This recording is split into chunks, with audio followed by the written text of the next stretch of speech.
Hey memorizers, Anthony Metivier here. Have you ever thought about how infrequently memory palaces appear in fiction? I know only of a few instances. For instance, Hannibal Lecter is said to use memory palaces in the novel Hannibal.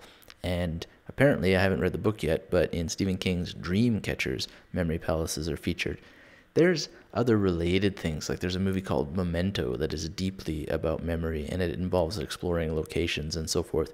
And by the same director, Christopher Nolan, there is Inception, which is about dreams.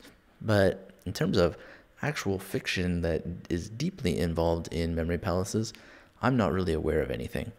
However, I'm starting to change that, and I've written a book called Lucas Parks and the Download of Doom. It's book one of the Baud Chronicles.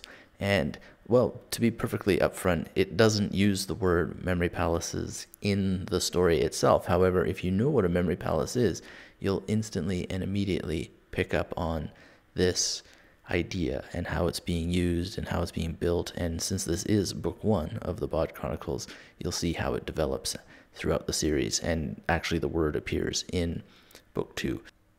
Now, I don't want to give away the surprise about how memory palaces are used in the novel, but part of the situation is that Lucas Parks is a young man. He basically works at a gas station helping his parents survive by earning money, and he can't afford a computer, so he's constantly using his boss's computer to download illegal files and watch movies during the night. In any case, he downloads the wrong thing, which leads him to the discovery of an entire future world where Baud hunters are sent back from the future to destroy the Baud, which comes to infect people in the present, and things are getting pretty nasty and so forth.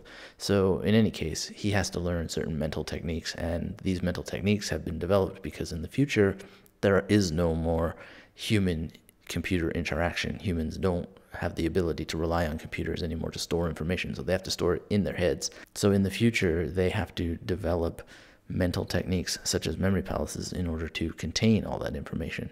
In any case, if any of this sounds interesting to you, the book is on Amazon now for Kindle. It's soon to be in audiobook format and print. It's called Lucas Parks and the Download of Doom.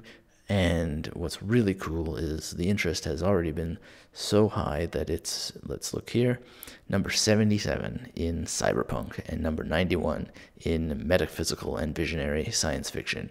And I think it's showing up there because memory palaces are definitely involved in metaphysical and visionary things. So if you're interested in fiction that involves mental techniques such as the memory palace method, I highly recommend checking out Lucas Parks and the Download of Doom.